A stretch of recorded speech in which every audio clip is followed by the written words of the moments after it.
This is why I single out Black Americans. Here are a few stories that have been left out of the history books.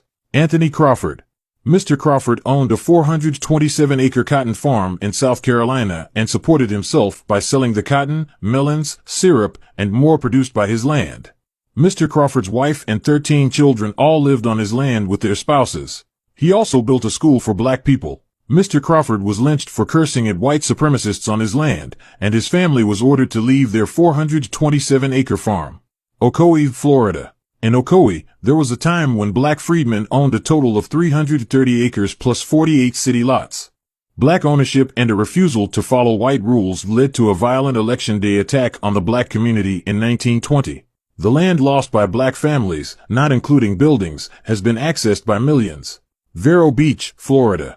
The Epsy family lost their generational wealth in 1942 when the U.S. government seized their land through eminent domain to build an airfield. The Epsys lost 147 acres of land, including a 30-acre fruit grove, 2 houses, and 40 lots. The land would be acquired by the Navy, the city of Vero Beach, and the LA Dodgers team, all while ignoring the family's plea to buy back their taken land. The last official owners of the land sold the property for $10 million in the 2000s. Jasper County, Mississippi. When black people prospered with their land, white supremacists deliberately torched the courthouse containing black property records and deeds.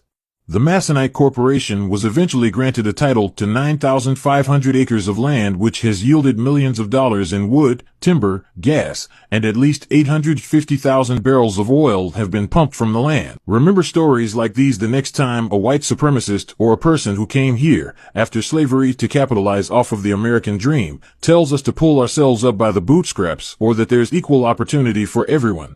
There was never any such thing for us, but black Americans always found a way. Just because stories like these aren't in history books doesn't mean these things didn't exist or happened.